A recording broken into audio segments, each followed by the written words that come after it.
Imran.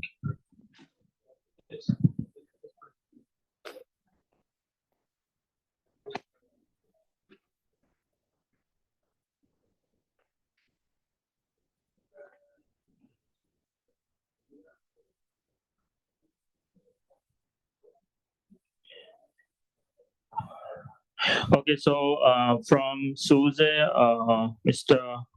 Lim, he will do a presentation, and Mr. Champika from Rakuten, he will do a presentation. So this will be our agenda today. So we have only two topics. So we reduce it to two because we want to give more time for our speakers. So and they will have a good content to deliver to you, right? So we always welcome sponsors and speakers. So you can contact us, or you can contact through these links if you're willing to be a speaker for our next events, or else if you want to sponsor, yeah, we always welcome you guys.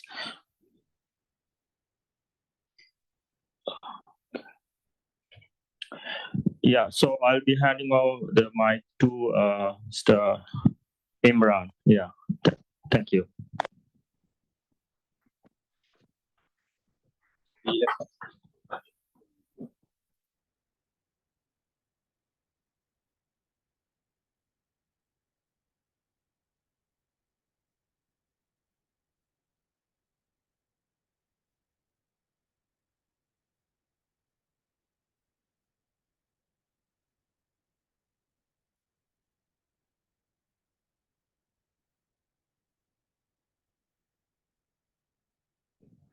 Testing 1, 2, 3. Okay, everyone can hear me, right? Okay, a very warm welcome to Rakuten Asia. Today, I'll give you a short introduction to Rakuten. My name is Imran. I'm from the talent acquisition team here at Rakuten Asia. So Rakuten is the company based in Japan, and Rakuten Asia is part of the global expansion of Rakuten and is the regional headquarters of Asia located here in Singapore. Our office houses all of the Rakuten's business verticals such as Rakuten Wiki and Rakuten Travel, to name a few. So here's an overview of the 11 different businesses based in Singapore. So moving on to our philosophy, we want to contribute to society by creating value through innovation and entrepreneurship. So through providing such high quality services, we aim to shape the future through three different initiatives, mainly innovative technology, empowering employees, as well as maintaining numerous green initiatives. So we also have partnerships with global brands such as the Golden State Warriors based in the US, the sports team Vissel Kobe, as well as Rakuten Eagles in Japan, and as well as famous speaker Mary Kondo. So moving on to our culture, as part of Rakuten, we believe in the value of entrepreneurship, lofty ambition, as well as a sense of unity. Here are some recent events that was organized. So we regularly organize TED Talks, seminars, as well as workshops. So one of the recent events that we organized here was the recent hackathon at Hack Social last June. We also have workshops that are regularly organized, as well as other socials and TED Talks. We also organize social events for employees, such as festive celebrations, as well as sports day and sports competitions. So before I end the presentation, feel free to find us on our various social platforms such as Instagram, Facebook, and LinkedIn. And of course, if you like to tag us, you can use the hashtag Rakuten Tech Talks. You can also scan the QR code here on screen for current job opportunities here at Rakuten Asia. I'll now pass the time to the next speaker.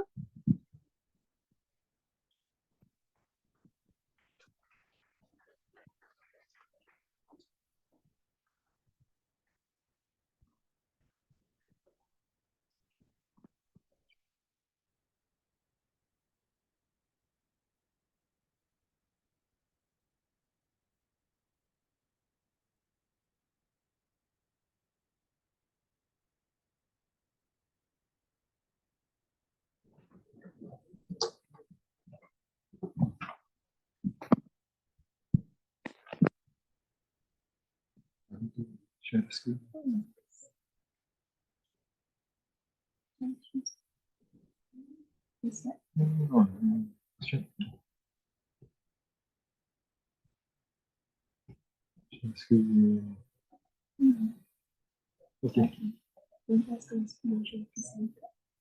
Sorry? Just go to the visual presentation. Yeah, okay, maybe. Just switch. I can see. This one. Okay, Yeah. good.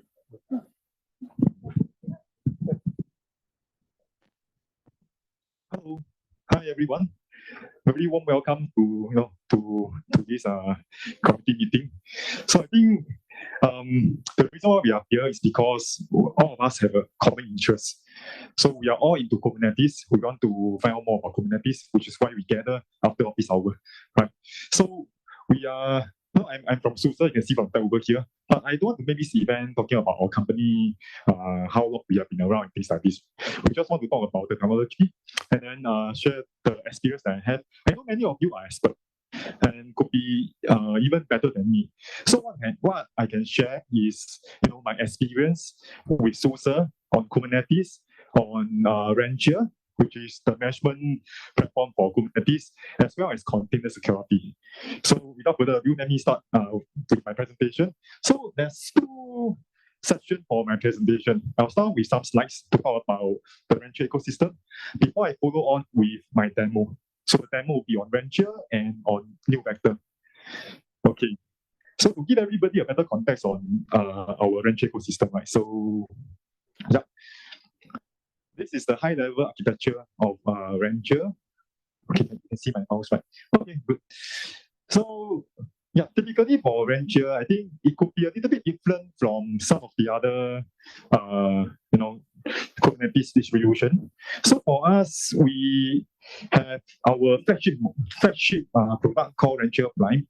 So Rancher Prime is the management GUI to manage multiple Kubernetes clusters.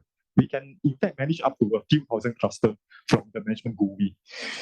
So we also don't like to buy customers down to a particular stack of Kubernetes distribution. So we have our own distribution, but we allow customers to choose whatever they want to. And we want customers to have the best experience when it comes to managing Kubernetes.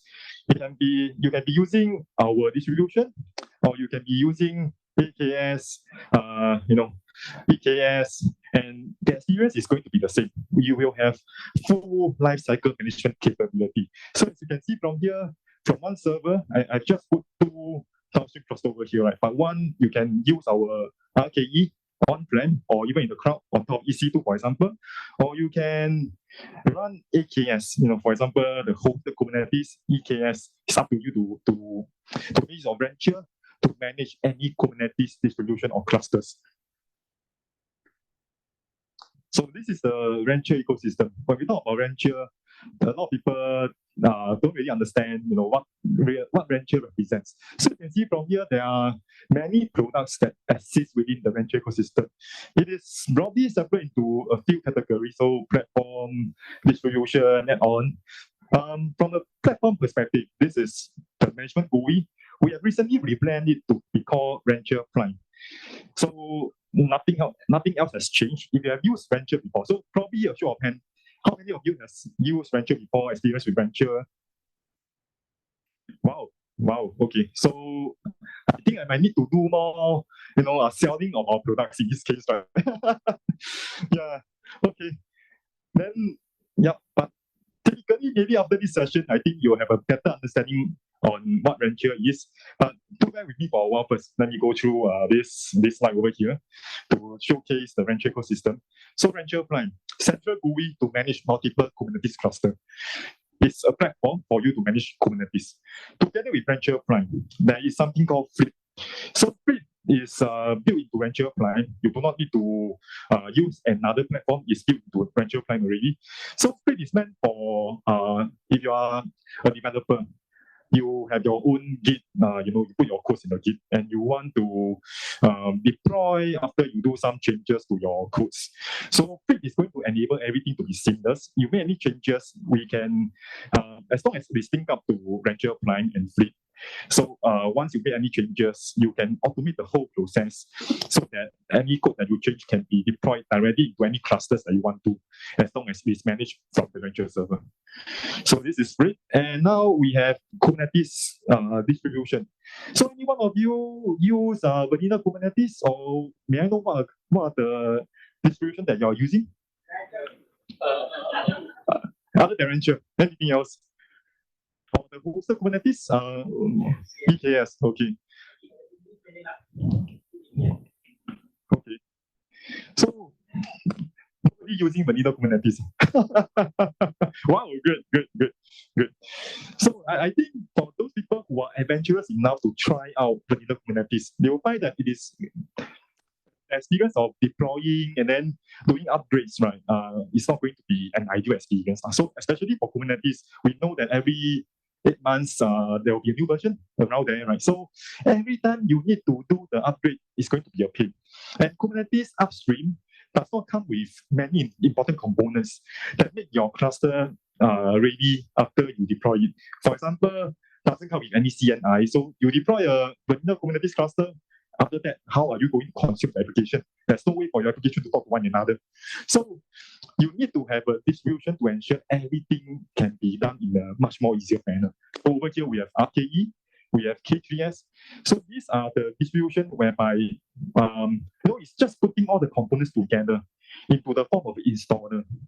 And then after you deploy it, it gives you additional features, mostly from a lifecycle management aspect of it, things like doing backup of the cluster and doing upgrades. So it's going to make things so much easier for you to consume Kubernetes. We have two variants over here, RKE and K3S. RKE, now we call it RKE2. RKE2 used to be called RKE government. So you see the word government, the key aspect of it is security. So we work closely with DoD to come up with RKE2 to ensure that it is security enhanced Kubernetes. So RKE is meant for data center. Typically, data center, you don't have any problem when it comes to resources. No problem with network connectivity. So it's a full-fledged Kubernetes distribution. You can choose. It comes with many different kind of add-on for you to choose. So if you are deploying Kubernetes in the data center, then RKE will be the good choice for you. For K3S, it is developed, with edge in mind, deploying Kubernetes on the edge. So it is a CNCF certified lightweight Kubernetes distribution. So the key thing is, despite the fact that we make it very lightweight, we make it into a single binary whereby you can just, I think it's around, I can't remember, 18 megabyte or something. So you just need to put the installer, the binary, into a USB stick. You can just go to anywhere, install it. And then after that, you have a Kubernetes cluster up and running already. It's as simple as that. So despite the fact that we took down so much of the coding around Kubernetes and come up with K3 as well, it is still CNCF certified. So everything is very easy for you. Over here, what we aspire to do is to make everybody consume Kubernetes in a very easy manner. So this is what we aspire to do. And especially for the edge, it's always difficult for you to do anything on the edge. So K3S is definitely something that's very good for you if you intend to deploy Kubernetes on the edge. Okay, so now I'm going to talk about the add-on. So add-on are something that you can use on top of the platform or the clusters. So typically, we have something called New Vector. So New Vector is a product that we acquire, I think, early last year or late 2021. It comes with full lifecycle container security. A lot of the customer or users of Kubernetes, when they first deploy Kubernetes, I think their whole, the whole motivation of them is just to ensure that they deploy a cluster that is good enough for whatever usage we have, be it production or whatever. So security is always something that is an afterthought. After they deploy, they run it for a while, especially for enterprises, run it for 1 or 2 years. They thought that the traditional security tooling is good enough for Kubernetes. But after 1 or 2 years, then they discover, hey, there's a lot of gaps here and there. We need to fix it. And this is where it starts to get more difficult because you already deploy your application and then you need to fix all the problems that exist after that. So probably a better way is to ensure that when you first deploy the whole your whole cluster, you ensure that security is not something that's of an afterthought. You ensure that security is taken care of right from the start.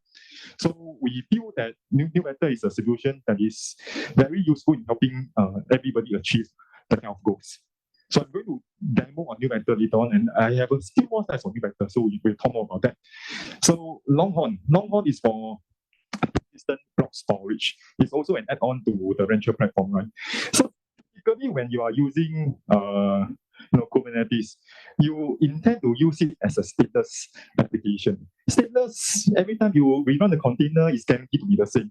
But if you are running things like a database, how are you able to do that? You need to have stateful set, you need to have volumes that's being attached to it automatically, making use of the CSI driver, as well as the backend whereby there will be redundancy. The storage is able to do duplication or rather replication across multiple nodes. So Longhorn is something that allows you to do that. Once you deploy Longhorn on the clusters that on the Kubernetes cluster that you are running, you can get all these features right out of the box after you deploy Longhorn. So it's going to make things very easy. It's going to make use of the local storage. So just something that you can think of if you are intending to run stateful application. Harvester is hyper-converged infrastructure that's built around Kubernetes. So you can deploy Harvester on top of bare metal machine, and then you can consume hyper-converged infrastructure, which is virtual machine from there. The beauty of this is after you do that, it is cloud native, it is Kubernetes aware. You are able to run both virtual machine and container from a single pane of glass. So this is the value of Harvester.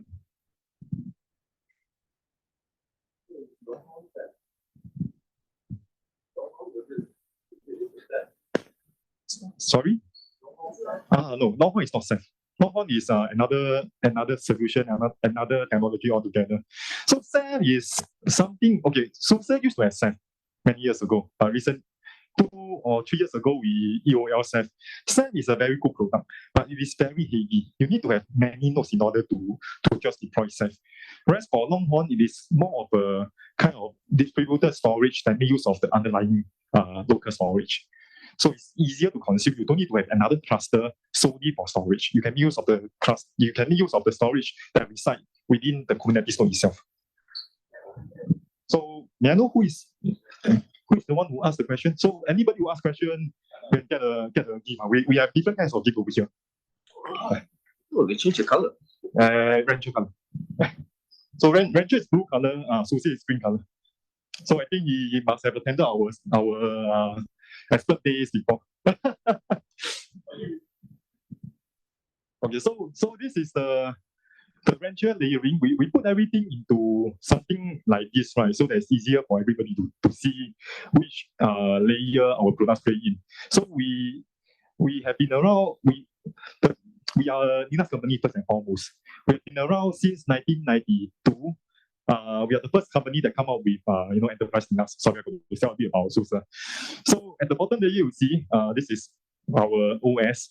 But when it comes to the whole Kubernetes layer, this is just one of the many OS that we support. We also support RHEL. We also support Ubuntu, Oracle, and other Linux. So normally when you deploy Kubernetes, you need to have the node. You need to deploy the node. You need to install operating system in the node.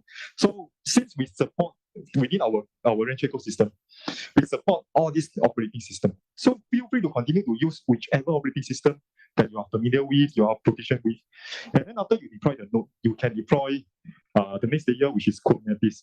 So as we discussed earlier on, we have K3S that is meant for the edge, we have RKE that's meant for the data center, and then in the cloud, you can deploy RKE or K3S in the cloud as well on top of the instances, or you can make use of the hosted Kubernetes. Hosted Kubernetes can be Amazon EKS, Azure EKS, Google GKE. So as long as it is CNCF certified, Rancher Fly as a management GUI is able to manage all of them. we support up to 2,000 cluster minimally. So yeah, and I think if you are familiar with Kubernetes, right? Kubernetes is designed solely for container orchestration and management. So it comes with many infrastructure tooling around it to make it a complete platform. With Venture Prime, it comes with a lot of added features. You can see from here categorized into different categories as well. Simplified cluster operation, policy enforcement, governance, authentication. We are able to be connected to all these various authentication provider within your organization. So you don't need to reinvent the wheel. All you need to do is to plug Venture into the organization, make use of any authentication provider that you have, and everything is good to go. So platform services, out of the box, we provide many critical components that is able to make your Kubernetes cluster ready for production. So this slide shows what are the components that come out of the box, right? You can see on the left side, you have the Venture Prime SLA. So these are the components that you are able to consume out of the box. You deploy a cluster, you can consume any of the components over here. So critical components like Grafana, Prometheus, Fluently for logging, and HTO service mesh. If you are running your own application, I think likely you might need to run API gateway or HTO as a service mesh. So all this you are able to consume out of the box without any additional cost as long as you have a valid Venture subscription. Of course, you can see there are a few items over here that comes with S3. So this requires additional subscription other than the Venture Prime subscription. Probably let me sidestep a bit. First and foremost, we are an open source company. We don't sell licenses, we sell subscription. So whenever you deploy our product and you need to have support for it, you need to get a subscription. You can get a subscription from us, and whenever you run into any issue, feel free to reach out to us, our support team. We will fix your issue on your behalf. So as good as buying guarantee to ensure that anything goes wrong, you are not the one being responsible for it. So other than Venture Prime SLA, we have something called Venture Prime Ready Partners. Typically, the Kubernetes ecosystem is growing day on day. There are so many projects out there. There's no way for a single vendor to support every single component out there. So every component has their merit, and everybody has their own preferences, have their own. They might be familiar with a certain components compared to the other component. So what we do is we don't want to buy customer down to the stack. We allow customer to choose whatever that they want to, and we provide integration support for it. So rest assured, any of the components is listed here, when you deploy into the Venture ecosystem, they are guaranteed to work. If not, please give our support team a call and they will try to fix it for you. And this is not the full list. These are just some of the components that we picked up, but there are many more components that we support as a Venture Prime Ready Partners. Okay, now I am moving ahead to new vector. Any question? So you can get some gift other than okay. So anyone wants some plushie? Please. Just ask the question. What is new vector? Okay, good question. I'm going to touch on that.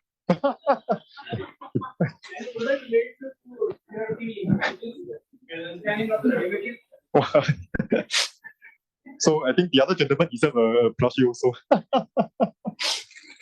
He already knows a lot about new vector.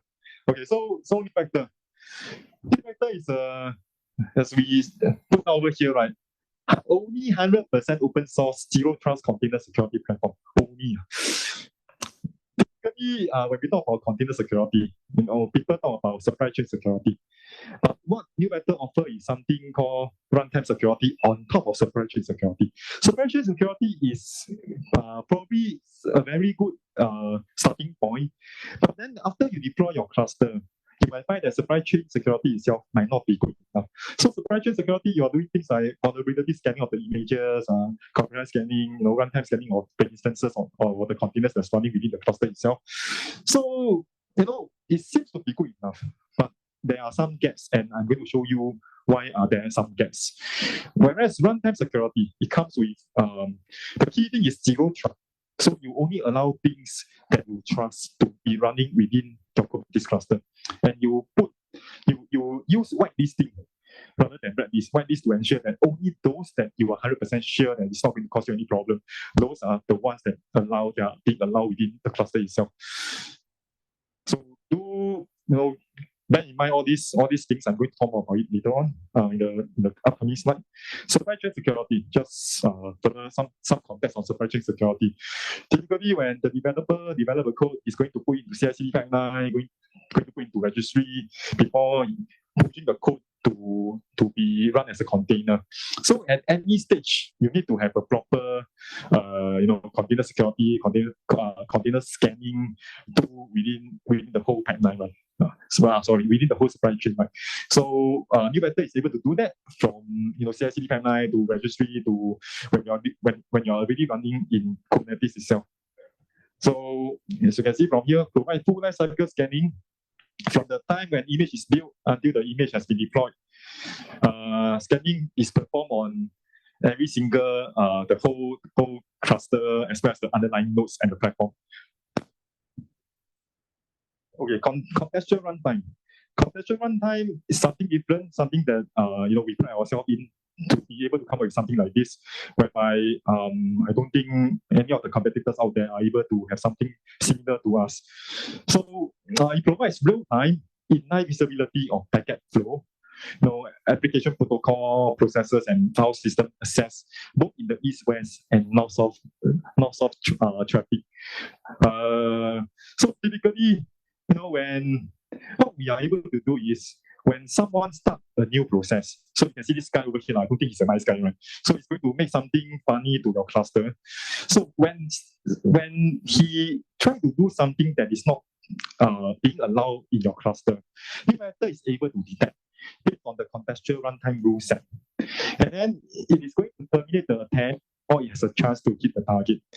So it gives you time to find how to fix, this security risk. So runtime security, let me go back a few slides. So it consists of contextual runtime, which is what we pride ourselves in, and things like it's able to do threat-based control based on signature and zero trust control as well. There's a bit of an overlap between, let me go back, runtime security and runtime scanning.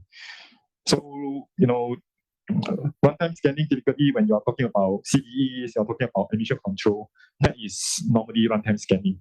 But it is also threat-based kind of threats. So, we group them together. So things like CVEs, DLP, network attacks in both layer 3 and layer 7 offer top 10 best practices for web application emission control. So all these are things that are already well defined. It's already identified.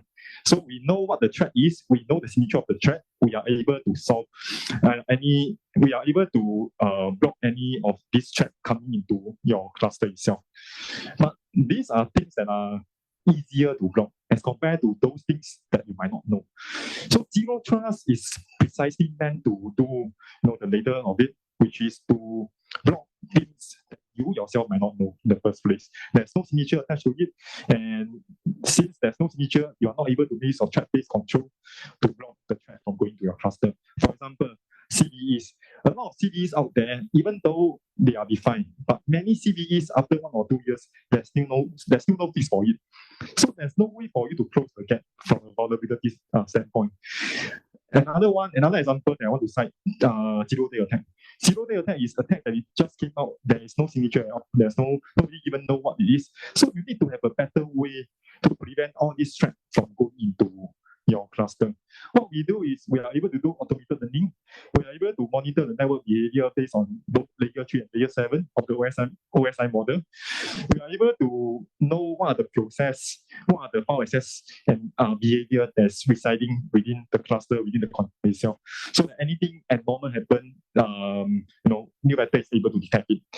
And last but not least, security as a code. Whatever rules that you set in one cluster, it's very easy for you to just take it out and put into another cluster. Okay, one last slide. So just want to showcase an example on automated behavior based zero trust, how we implement the whole thing. So typically, we want to use network as the single source of truth. And you can see from here, this is a typical Kubernetes cluster. And in a Kubernetes cluster, the key thing that's different as compared to the traditional way whereby you deploy an application is there is way more east-west traffic as compared to the old way of deploying application. So the old way of doing tiering, network segmentation, firewalls on all the network tier might not be good enough in this case. You need to have a better way to manage it. Something like micro segmentation, whereby you are able to allow rules to be set for every single container, and those rules that you set will be each itself going to be a segmentation. So it's going to be something that is way more advanced as compared to the traditional security tool that you typically use for traditional infrastructure.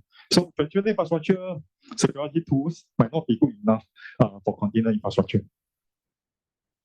So east-west traffic, and other than east-west traffic, there's also north-south traffic that you need to deal with.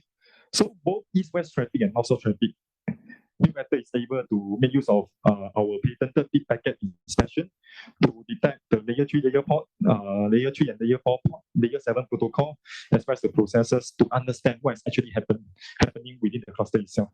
So we have something called discovery, monitor, protect, different mode for you to put your cluster into later on during the demo and to showcase that.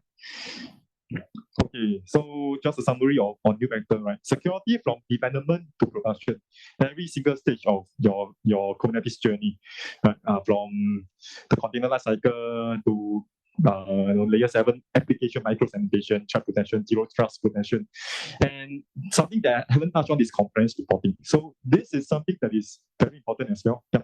NewVector deployed as a sidecar. Very good question. So NewVector is deployed as a container. We have different kind of containers for NewVector. So there's a controller container, there's a scanner container, there's a but what is the last thing called? Controller. Okay, just slip my mind. But basically it's deployed as a container and not as a sidecar. The reason why we don't want it to be deployed as a sidecar or deployed as an agent is because of performance issue. So the way we do it is able to scale better performance as well. No, it's residing within the container itself, so you don't need to modify anything. All you need to do is to deploy NewVector within the cluster that you want to monitor, and you're good to go. Okay, so I'm talking about compliance, right? Compliance is very important, and especially for Kubernetes, you need to have a better way to see through all your assets, right? There are so many assets within Kubernetes, all the way from your application to the images to the underlying nodes. You need to have a good way to be able to see from a compliance point of view any of these assets. Is there any lapse in compliance? So NewVector is able to do that well. Okay. I'm going to demo now. I think I'm running a bit short of time. So any question? Please.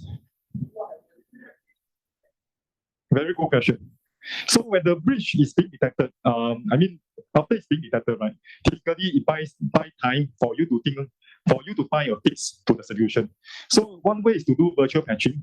And virtual patching, I think, is something that NewVector can do well because we are able to block the container in such a manner whereby we provide whitelisting only those traffic, those connectivity that you are sure it is not an attack, not something that is malicious, is being allowed within the container itself. So by doing that, you are able to continue to get your application running without without being worried that it might become something malicious. Yes, you can do that. That's one of the things that you can do with NewVector.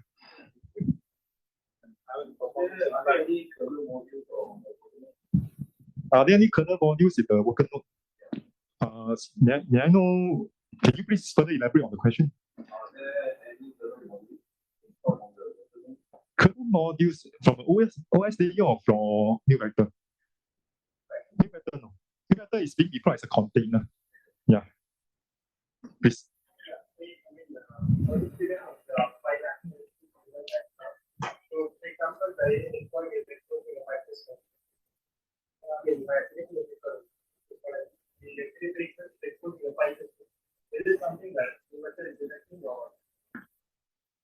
Sorry, I don't really get your question. I think it's a, yeah. is exposed by an application by accident. File system. Yeah. Okay. Like the web server, by mistake, it's like misconfigured to expose file system. Maybe it has master files on it. So new method is able to detect, and yes, it's able to detect any anomaly.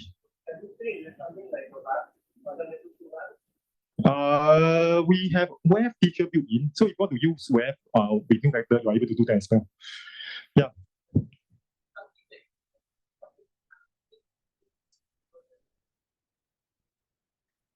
So sorry, do we have another mic?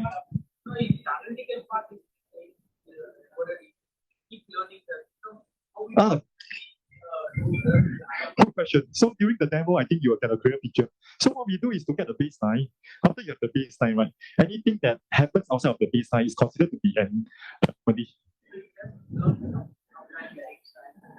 So you put it into.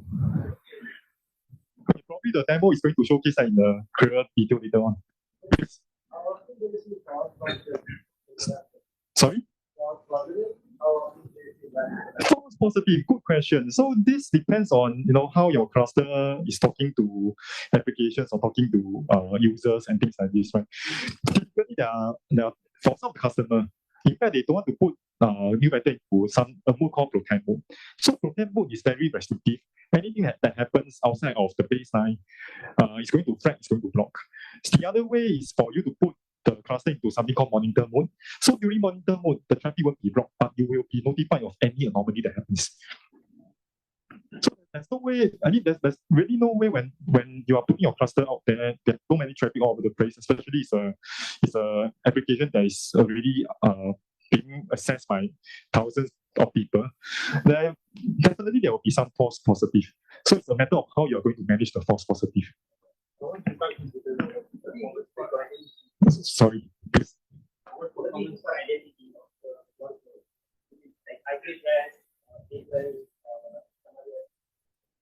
Sorry, I didn't really catch your question. What do you use for identity? Identify the workload time.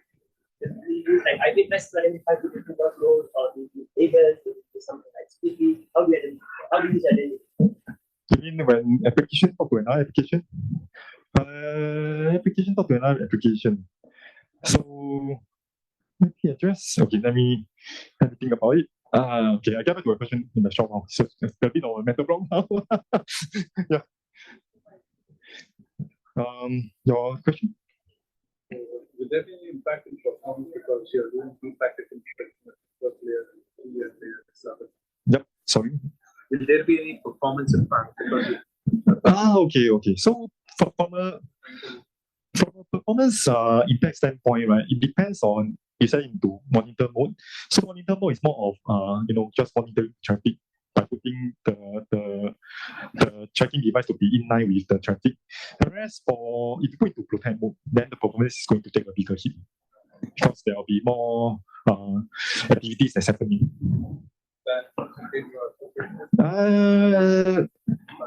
I don't think there's a hard and fast figure that I'm able to share. It depends on each and every individual workload and things like this. Okay, so we shall proceed on to the demo now. Yeah. My hand is getting tired. Okay, thanks.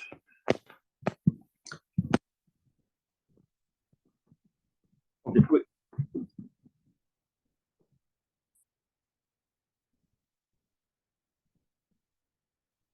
So this is Venture. Web GUI, when you log in, you will see this.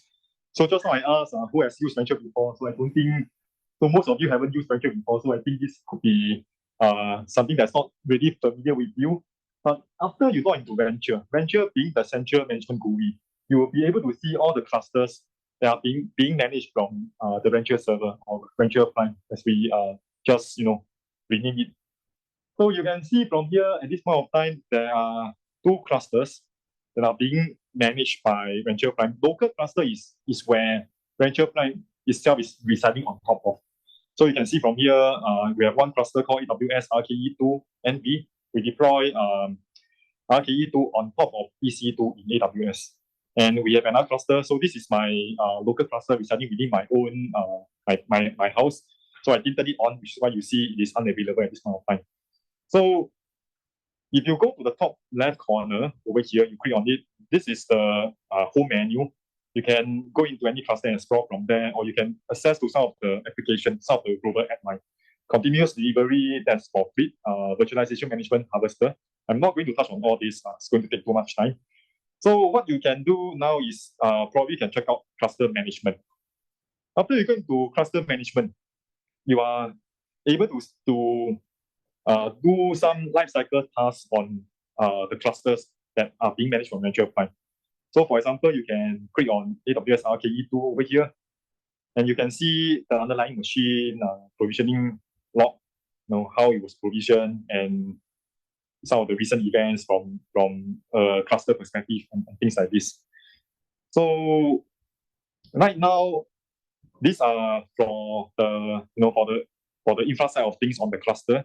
If you want to go into Kubernetes side of things, you want to see what are the objects that are currently running within the cluster.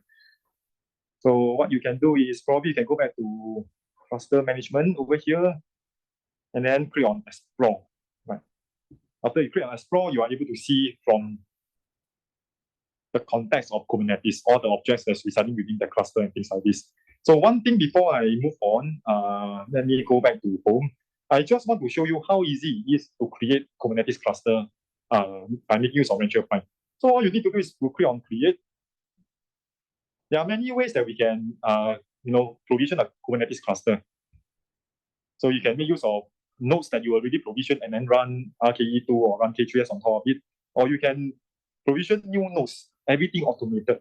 So you don't need to install, you don't need to deploy the nodes, you don't need to install OS on the node, you don't need to install Kubernetes on top of it. Everything is automated. If you have the right credential and the right connector set up to any of the providers over here, can be EC2, can be VMware vSphere.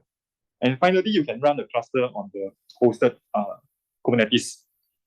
So what I'm going to do right now is I'm going to run a cluster running EC2. So I have my credential set up already. So just give it a name like AWS RKE2. And the region I got to set it to one that I have set up, US East 1. And then you can put in the instance type, you can put in the machine count, it's up to you, the row as well. Let's give it the right VPC subnet. And over here, you can choose the Kubernetes version. So I'm going to choose a lower version. If we have the time later on, we can show you how easy it is to upgrade from a lower version to a newer version. And then we click on create. And in probably 5 to 10 minutes, the cluster will be up and running. As simple as that. So, okay, wow. So, out of the box, right, there are many applications, as I showed you earlier on, that you can consume on the cluster itself. So, okay, let me go to the cluster now. I click on this, I go into the cluster. I'm exploring this cluster, AWS RKE2ND. I click on it. I go into the cluster. And you can see all the objects, all the workloads, service discovery, everything within the cluster from a Kubernetes standpoint. So I have deployed some of the tools that come out of the box for you to consume. So monitoring tools, whereby it is making use of Grafana and Prometheus, I have already installed that on this cluster itself. So you're able to see graph that that Prometheus and Grafana provide you with. Or alternatively, you can go to monitoring over here, click on this, and then you can go to Grafana if you want to check out all the graphs, all the matrices have been predefined for you. Or everything very nicely done up. So right now, I have also deployed new vector on this cluster. So we can click on new vector, and then you can access new vector from here. So I click on new vector, and finally we get to see new vector. We have been talking about new vector for quite a while, and this is the web GUI for new vector. After you log into new vector, you can see on the left side, these are all the access that these are all the options that you have. Okay. So firstly, the dashboard. So when you go into new vector, you are able to see all the critical security details of your cluster, ingress, egress exposure, the security events, what are the ports that are vulnerable and things like this. And some of the options I'm going to show you later on. The next thing I'm going to show you is the asset. So everything from a Kubernetes standpoint, right? From the platform to namespace to nodes to containers and registry. New Vector is able to check out every single aspect, every single component within your cluster itself, and see that whether there's any security risk or vulnerability left. So registry, you are able to add third-party registry for you to for New Vector to add to New Vector and then check whether is there any depths on any of the registry, any of the images residing within the registry. So for example, I have add a couple of example. It's my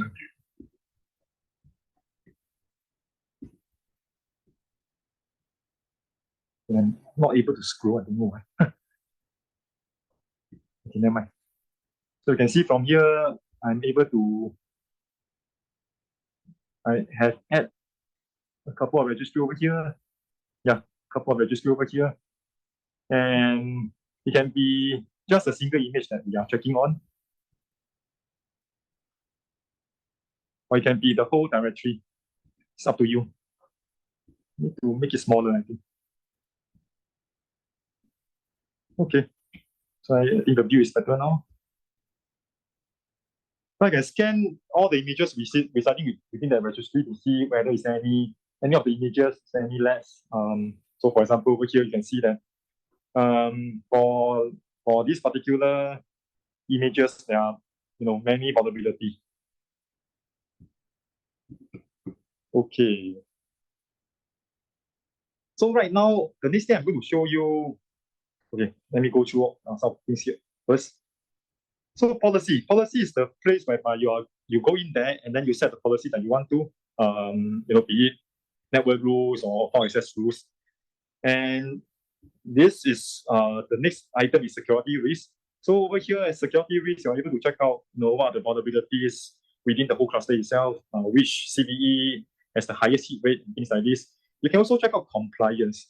So click on compliance, you can see what are the compliance issues that the cluster has from a Docker standpoint or from Kubernetes standpoint. So many things that you are able to see from here. And then when we talk about compliance, right? Typically, we are talking about CIS, we are talking about PCI, GDPR. So everything is categorized. In the event that you want to run a particular compliance report, you are able to do that based on whichever regulation that you are interested in. Please. Zoom in. Okay.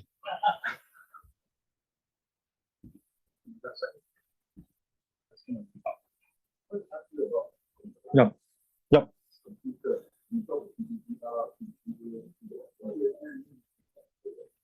So basically, there's typically for regulation, there are certain guidelines that the regulator come up with. So for Kubernetes, for Docker, there are specific guidelines. So we need to ensure that the particular platform is adhering to the regulation based on guidelines that was given.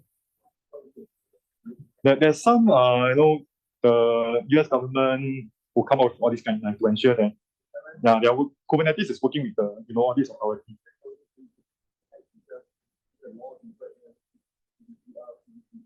If you talk about those, nitty-gritty details, I'm not able to advise on that. From an infrastructure standpoint, there are certain regulations, certain rules that you are able to set and to ensure that the particular infrastructure is compliant with.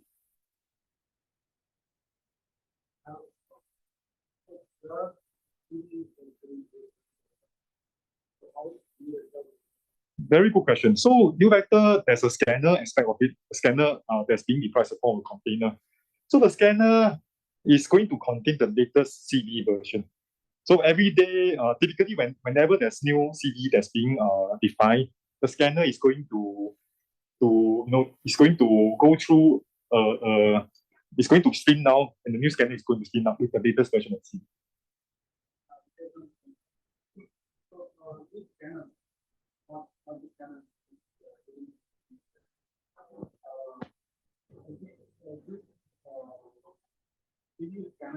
Yes.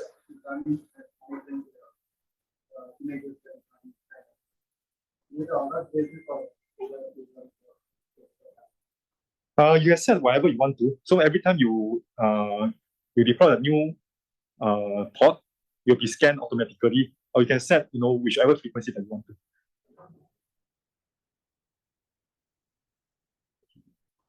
Yes.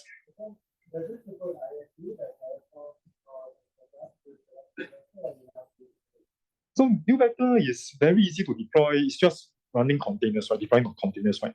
So I don't think there's a need for Terraform, which is more for infrastructure.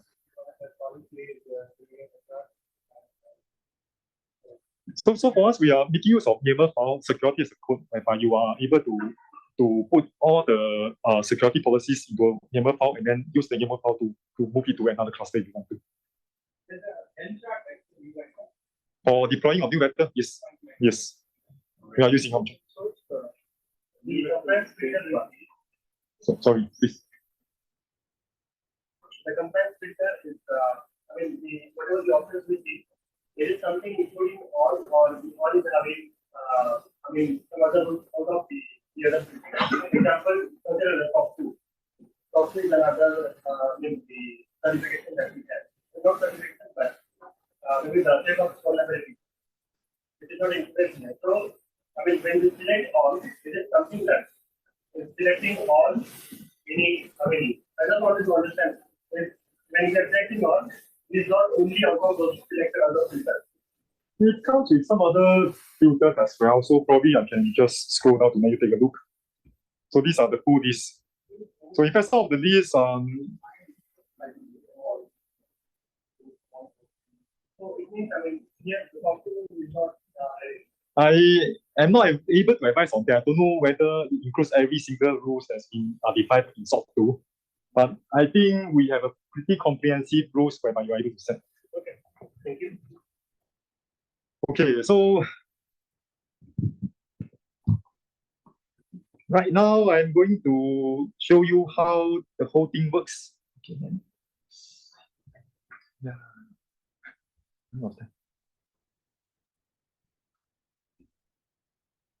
Sorry, give me a moment. Okay, so right now I am going back to. Wait, hang on a moment. I'm going to policy and I'm going to emission control. So emission control is to prevent unauthorized images from being deployed into the cluster itself. I have set a rule over here. So it is to deny any images from being deployed onto the default namespace. You can click on this and then you're able to, there are many things that you can set over here. I'm just, setting a simple one whereby it's to deny any images from being deployed onto the default namespace.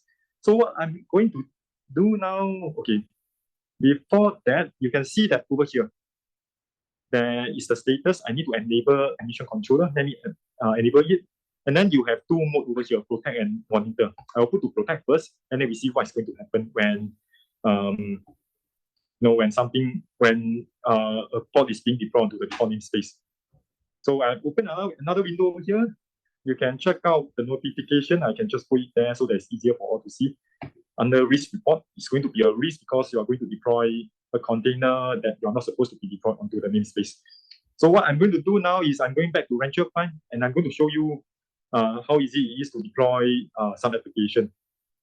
So firstly, I am going to apps. There are many charts that come, many repo that there are a couple of repo that come off the box whereby you are able to deploy Rancher core components and some of the partner chart. But I've added a couple of repo, right? So over here, I'm able to probably deploy a WordPress application. So again, it's going to be very simple and straightforward. I'm going to chart. I'm just going to the Rodeo repo. So you can see that I have Bitnami added as well. So I click on WordPress and then I'm going to install and deploy WordPress into the namespace called WordPress. Something as simple as that. I'm going to give it a name WordPress. Click on next. I'm going to give it a password. And I'm going to give it a load balancing so that you are able to access it from anywhere in the world by making use of sslip.io. Okay, one moment. I need to pull out the IP address. Sorry. So this is the IP address that I'm going to pull out.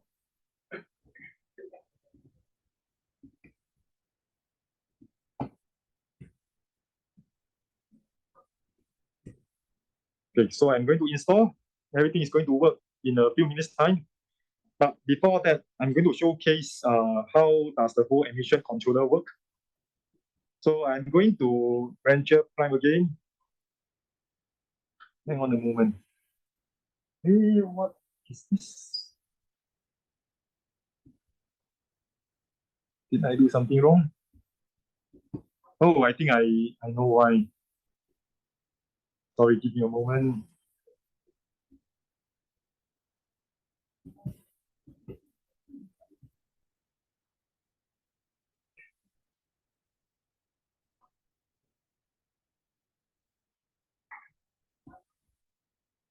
Okay. So I'm going back to the chart. I'm going to redeploy WordPress again.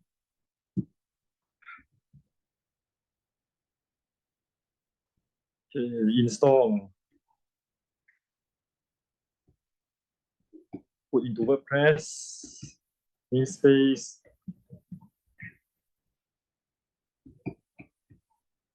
With a simple password and load balancing. So just now I think I have put in some unauthorized alphabet unmaking D. So I install now. I think everything should works.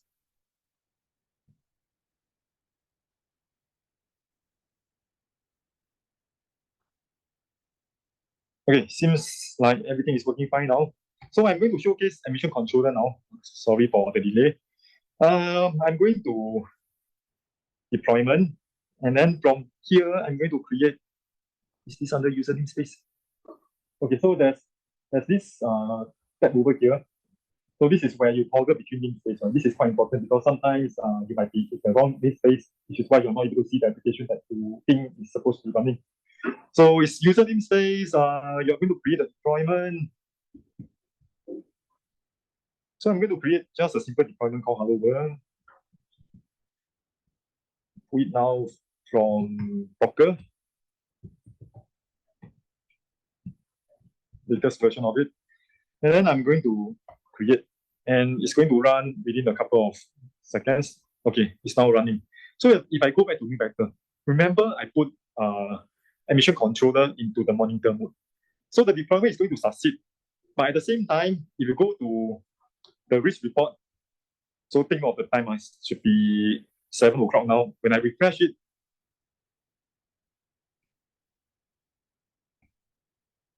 it's further down. Yeah, you'll see that there's a warning that this is something that is not supposed to be happening, but since you put into monitor mode, it still happens. So next thing I want to do is I'm going to put into protect mode.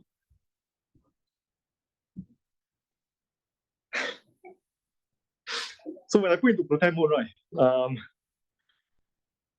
So let me redeploy the Hello web application.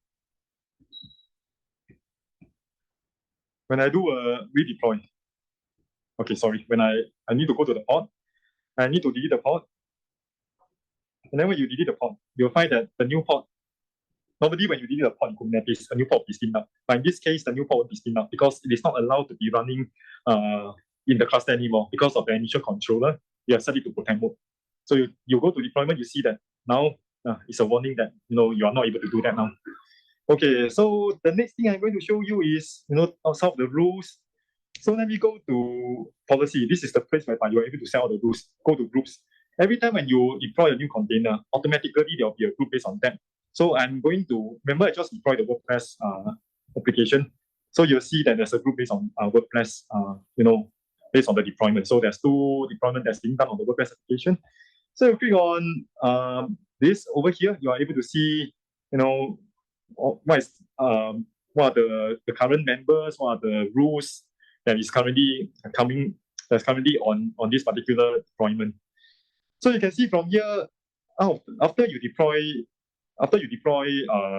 the deployment, the pod, right?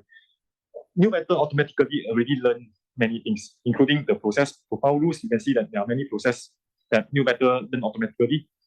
File access, like starting on this application, and then network rules. you'll see that there are network rules that has already been done. So, and there are some other things, right? Just now, someone asked about WAF. You are able to add your own WAF inside there. We have a couple of predefined WAF. If we have the time to, I will do a demo on that part. I don't think we have enough time for that, and DLP as well. So what I'm going to do right now is I'm going back to my Kubernetes cluster. Let me close off this. So I'm going to my WordPress pod, deployment, and then from here I'm going to execute the shell. So I'm able to see it's so easy for me to go into any containers and then from there run the shell from the Rancher Prime console. So what I'm going to do is I'm going to run the curl. Let me go back to new vector. So notice that at this point of time, notice that at this point of time, when it comes to the process profile rule, there's no curl. Curl is not something that has been pre-learned. So now I want to include curl as one of the actions that can be taken within the cluster itself. So I'm going to switch mode over here, and then I'm going to switch to basic. So 0.3 doesn't allow things to change from the baseline. So I'm going to switch to basic, and then it is in discover mode. So I click on submit. So after that, if I run the curl command, the curl command is going to complete, and then if you go back to new vector, you will notice that do a refresh. You'll notice that curl will appear after I do a refresh. So curl appears now. So this is discover mode. Discover mode is where you are able to add some of the rules that you want onto the cluster. So once you are satisfied with whatever that you have set, you can set it into monitor mode. So I'm going to send to, okay, before I send to monitor mode, I'm going to delete away the curl.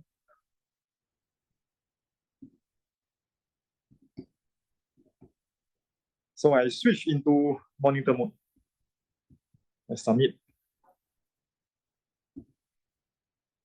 So now when I run the curl command, if you check out the notification, you'll see that it will be triggered as a warning in the security event logs. So when I run the curl command again, it completed successfully. You go back to this place over here, you refresh, the curl command will be added now. And if you go to the security events over here, you do a refresh,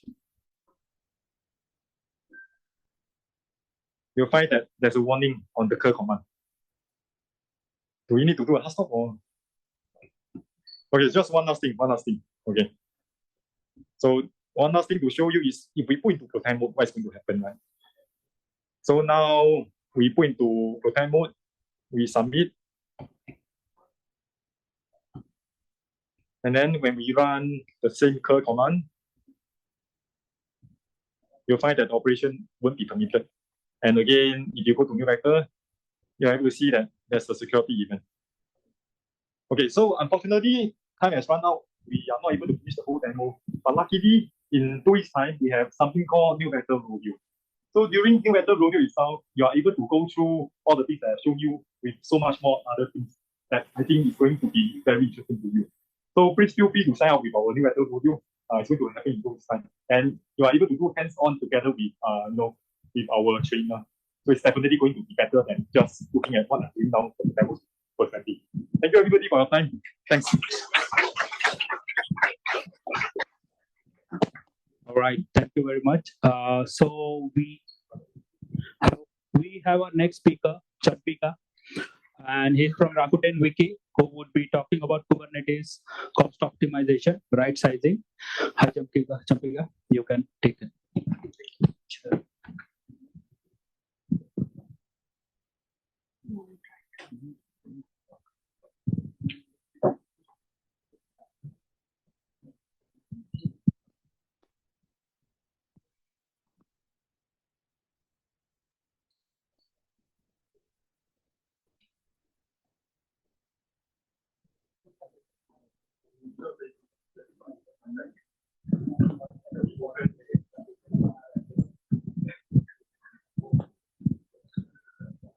Thank you, Ritesh. How are you all doing so far?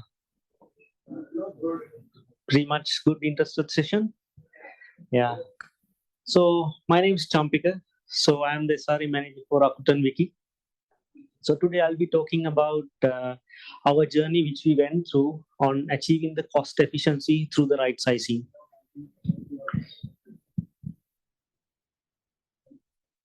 So just to share a little bit about Wiki, just to set the context about what sort of workload we are managing. Wiki is a media streaming company. We bring Asian entertainment content throughout the world. We have about 40 million fan base across the world throughout 190 countries, and we subtitles over 200 languages as well, all our shows.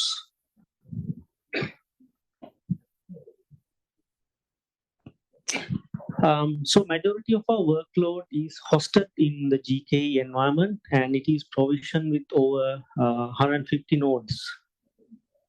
All these clusters are geographically distributed in order to make the redundancy and achieve the low latency and the low response time as well. And all of them are managed through the ISE. However, we have not set the HPA at scale as of now. The reason behind that was we wanted to set all the fundamentals right. So we wanted to make sure that we are using the right amount of resources and on the right places. So otherwise we could have just enabled HPA and let the magic happens. We didn't want to do that. So that is all about today's session and what are the lessons we learned while doing this right sizing exercise. So when we look at our infrastructure, the cost, we just understood that we are just spending over $100,000 a month just for the Kubernetes infrastructure.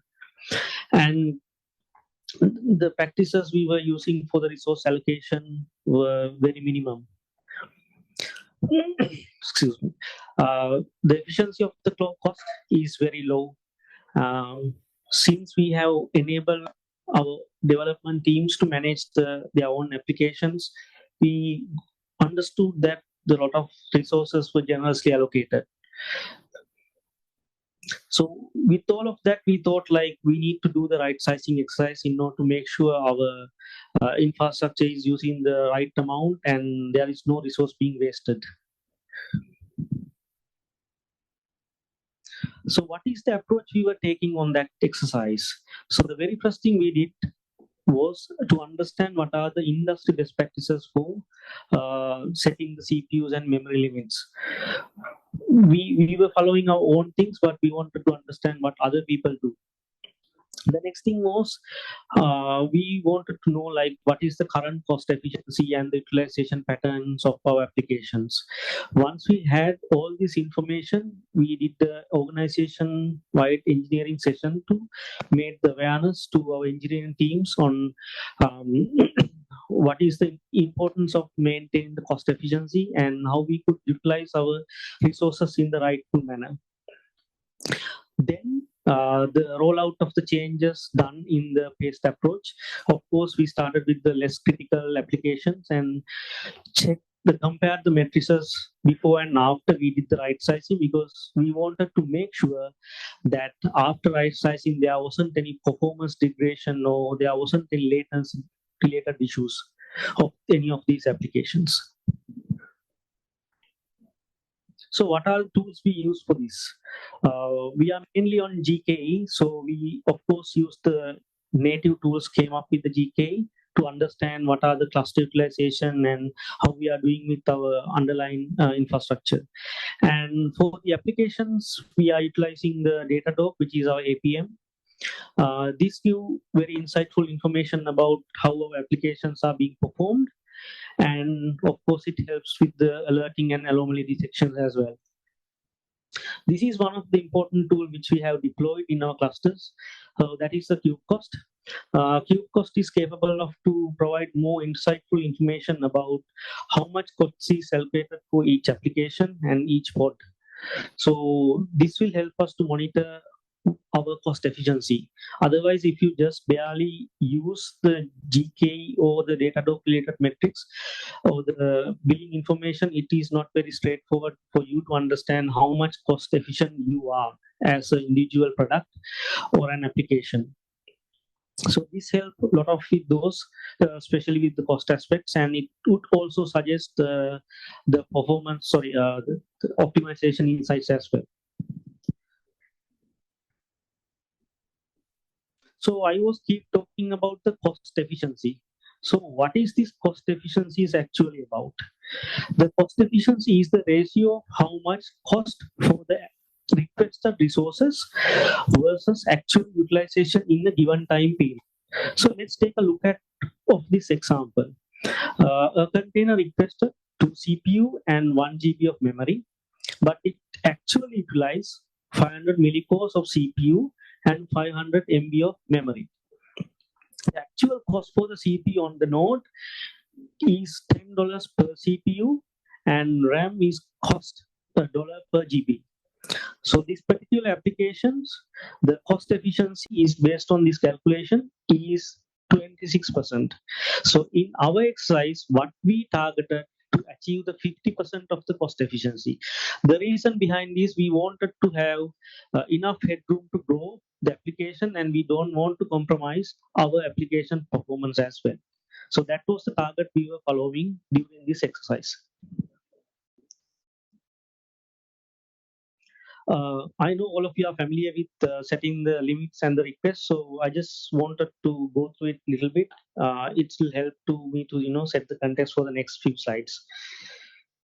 The request is amount which is the guaranteed by the Kubernetes scheduler, and the limit is what is the maximum amount of resources your containers could consume.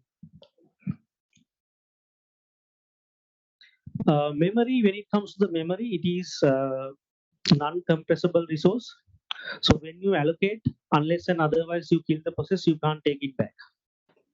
So if you look at this example, so this is a node with 6 GB RAM, and it already had 3 containers scheduled, and the remaining memory is about 1.5 GB, and there are 2 containers waiting for getting it scheduled there. One is request 2 GB, and the second one is requesting, the container 4 is requesting 1 GB. So only the container 4 get the priority because there is no enough headroom in that particular node to cater the container 5. What happens if the existing containers in that node start consuming the maximum amount of allocated resources? So in the Linux subsystem, they have the OOM subsystem, which looks after how much memory is consumed by each process. So when it hits the allocated limit, it will execute that process and do the OOM kill. If the PID is set to 1 of that process, then it will restart it. Otherwise, it will just dies away. Next thing is about the CPU. CPU is all about computational processing time, and actually it measures in cores. Let's see how the time and the cores are related, right? So if you know the Linux use the CFS as the scheduler, the complete fair scheduling in this algorithm it's utilized. So each core is 1 CPS period long, which is 100 milliseconds. So in this example, there are 10 cores. So altogether, there are 1000 milliseconds you could have, right? So if a container requested 0.5 core, the scheduler will allocate 50 milliseconds for that process. So how it allocates the 50 milliseconds, it could be decided by the scheduler, and it could be either in one core or it could be in multiple cores as well. So what happens if you set a limit here? Let's assume there is only one container runs in this 10 core node, and you set the request to 0.5 cores and the limits to 2 core. And even though you have enough headroom to grow, when you hit the limit of 2 core, the rest of the resources will be wasted. So this is one of the key consideration we took when we are designing the limits, especially. So this is an illustration which explains you about what could be the sweet spot about allocating CPU and the memory. limits and the request actually. So if you set the limits, basically it explains as you can't use the excess resources in the core node. And the most practice way in the industry is set the CPU without limits. So that is the one of the practices we also adopted. So what is the strategy we followed to for this cost optimization exercise? The very first thing we did, as I explained before, we analyzed and gathered all the cost metrics.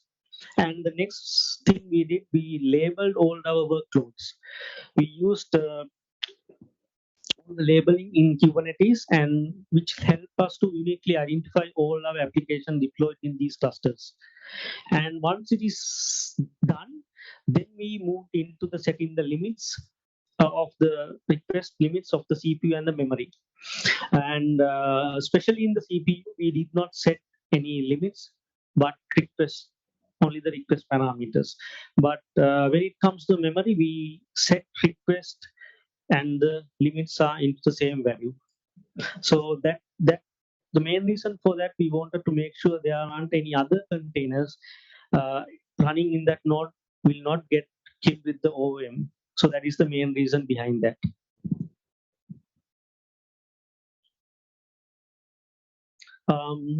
In our exercise, we identified multiple patterns of our applications. These are some of the patterns we identified how our applications are behave. So one is the constant utilization CPU. So that is throughout the time period, it's mostly consistent. For those kind of application, what we followed is in the 100 percentile, we looked at what is the maximum CPU and added 20% buffer on top of that, and did not set any CPU limits. And this is another one we follow. We call it wave pattern. In this wave pattern, what we had done in the 100th percentile, what is the maximum CPU it hits, and we did not add a buffer as well buffer in this case. The reason behind this, it has enough headroom to fluctuate for this application.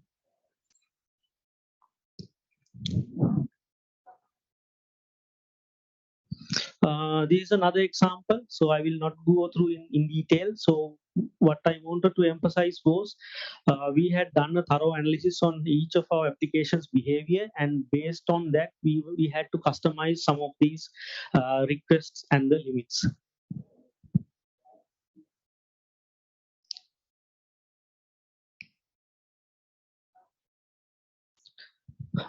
For the memory, we followed the same approach based on the data we gathered.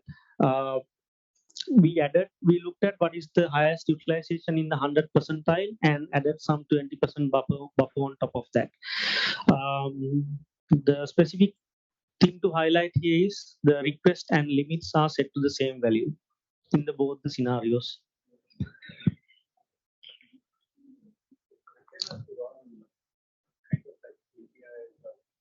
Mostly the APIs. There are some scheduled jobs as well. We have similar data analytics, but in a different cloud platforms. Yes. Not massively, but just a little bit. Yes, but not in GKE. Yes, please.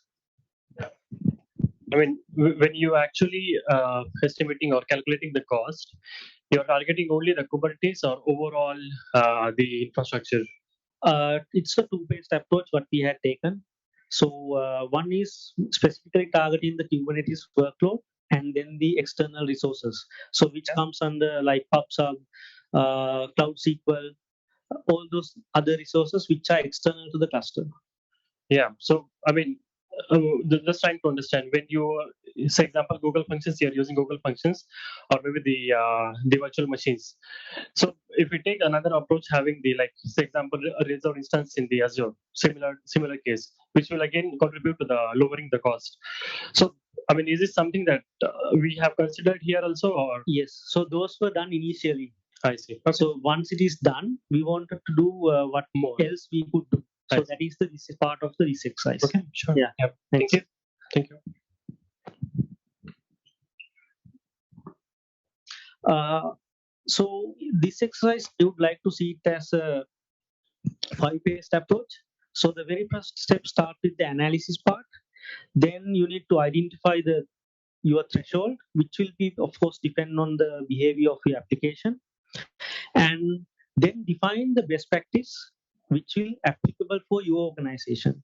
There are enough things you could find out there what others had followed. They are useful, but don't directly try to use it. But after your analysis, try to define those. Once this is done, then you can proceed with the right sizing exercise. And once it is completed, you must set the budget list as well. Otherwise, you may not know this will grow again with if the HP and everything is enabled, and it will go haywire again. So you need to make sure the budget alerts are properly set. And as a practice, in our organization we at least monthly look at it, how our cost looks like with the tools we have, and of course we use the alerts as well. I would suggest at least quarterly you need to revisit this and do another round of optimization in order to make sure you are more cost efficient. Okay, this is very interesting graph. I wanted all of your attention. So this scatter plot chart represent two aspects. One is the cost efficiency of the applications, and other one is the total cost of the application. So these are real data. So I just masked the name of the application. If you look at this is a month of period. If you go further right, at 10 to 14, the cost efficiency is quite around 25%, right? And the cost is about $100 per month. But if you come way left, the cost is around like 25,000, but the efficiency is around 5%. So when you are doing the right sizing exercise, first you you can get this information draft and understand where you need to put your effort. If you spend too much time here on your effort on right sizing, the gain you can could get is very less. So what is the gain you can get by saving $50 per month, right? But if you can bring down the efficiency into 50%, probably you can bring down this cost from 25,000 15,000. So that is where you need to put all your attention rather focusing here.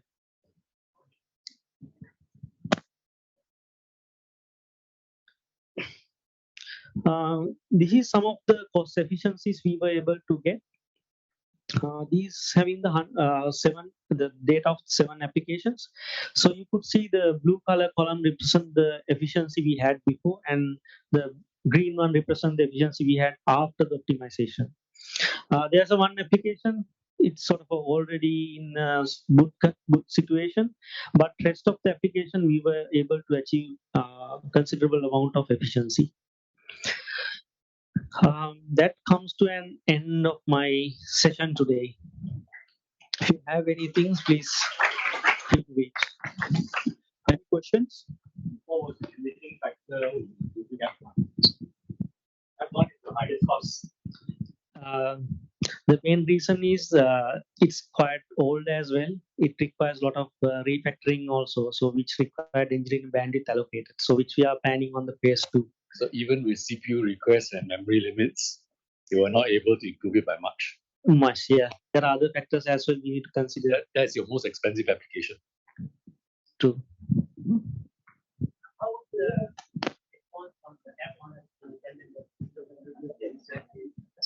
It's actually collaborative effort. So how we operate is our development teams build the products and they are responsible to operate it in production as well. So we as the SRE team, we make sure we enable them with the enough resources they want and the enough automation in place. So they are quite taking the ownership of what they build. So the initial response was, I would say there wasn't any hesitant, but the challenge was to allocate in the time because it's quite hectic exercise for them. Initially, it took 2 weeks, one sprint worth of effort we had to put to gather the initial metrics and the data. Then the next approach is to set the limits and redeploy, which didn't actually take much time.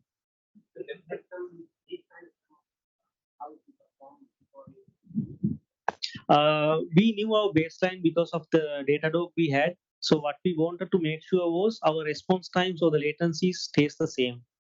So that is why we thought like the maximum we will target at this space to achieve the 50% of the cost efficiency. Yeah.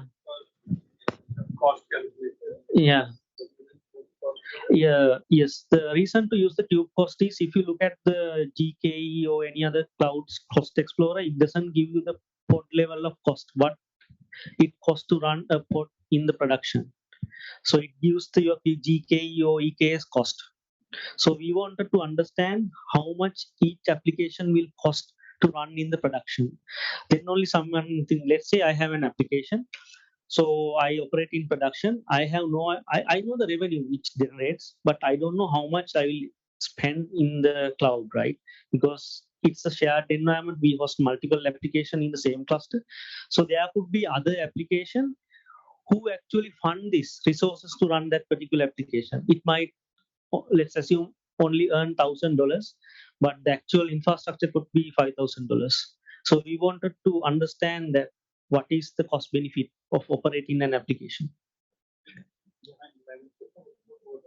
Yeah. What was not there in Datadog or like details and what was this? Yes. So in Datadog, we have all the performance metrics and the utilization and everything, right? GKE shares the similar thing with the cluster level, but it doesn't tell me what is my cost efficiency.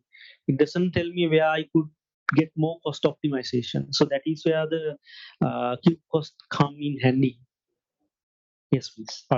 For a project this size, I'm wondering how long was the project working before you implemented all the best practices, and if there was a threshold that you reached or a cost that made the decision being taken. Yeah. So before coming to the GKE, we were in the, I would say, data center, but still with the containerization. So then we came to the GKE environment, and at that point, we had, we didn't know much about the cloud and how it should operate. So it was actually running very generously at that moment. Then the team started the optimization slowly, and it comes to a point that we realized that without further refactoring or doing anything in the code, there are certain other level of optimization we could achieve.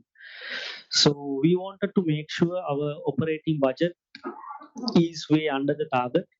So we took as a challenge the team, so with the help of developers as well. So that is where the turning point actually. I mean, it is not that we get some pressure from the top or anything. So it's come as engineering initiative. Yeah. Yes, please.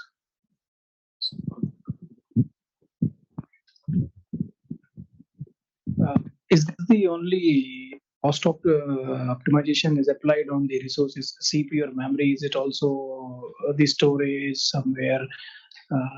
Yeah, those are external to the cluster. So that was handled in a different place. That was the initial place we actually did. So we looked at what are the stale volumes and are there any unused backups? Are there any unused clones? Are there any idle VMs, idle projects even in the GK? So those things cleaned up first. So then we definitely know that cost is already eliminated and we saved that. Next step is about how we can further optimize our containers. Did you?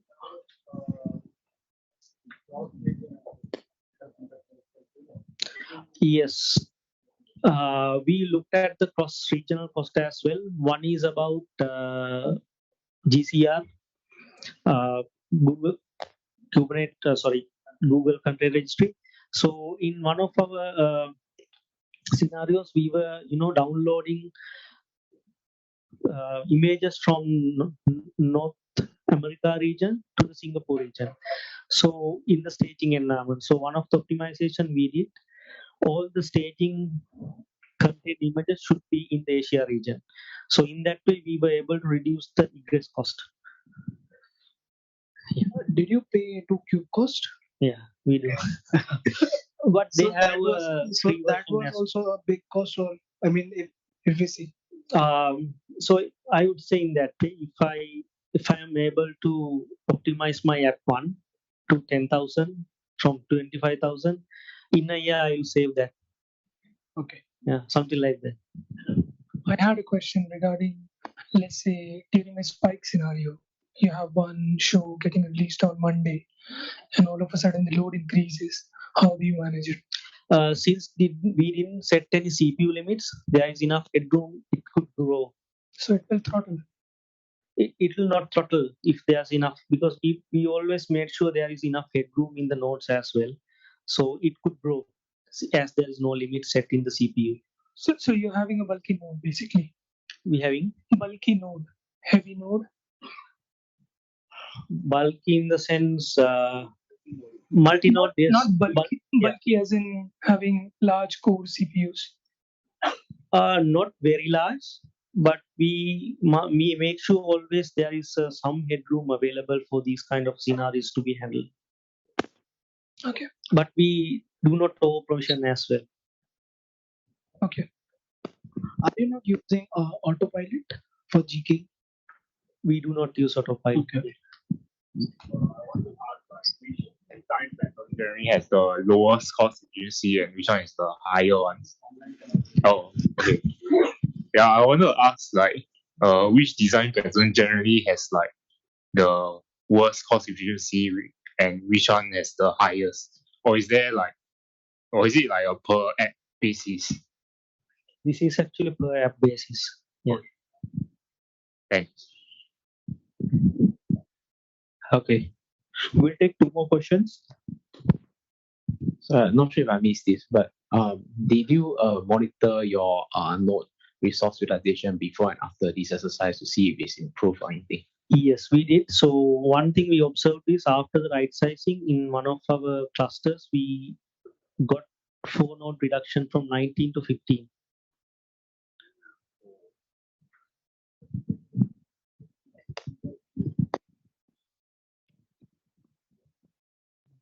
Just a generic question. Yeah. Let's say if you're getting the bill from the cloud provider, right? Yet your cost and then their cost will get matched. The cube cost is integrated with the cloud billing in the GK side. So with, I would say, 99.95 level of accuracy, they are quite equal. But this doesn't contain the external cluster resource cost like Cloud SQL, PubSub, those things. It doesn't include. Okay. Yeah, true. Okay.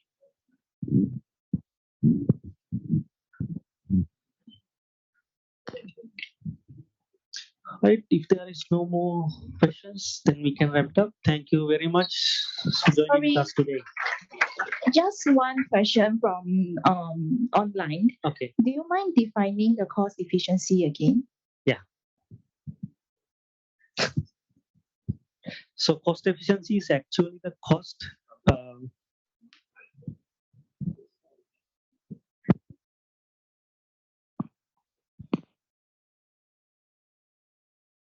Cost of efficiency is the actual ratio of how much cost we request and how much is actually being utilized. So this is the algorithm it used to calculate the cost efficiency.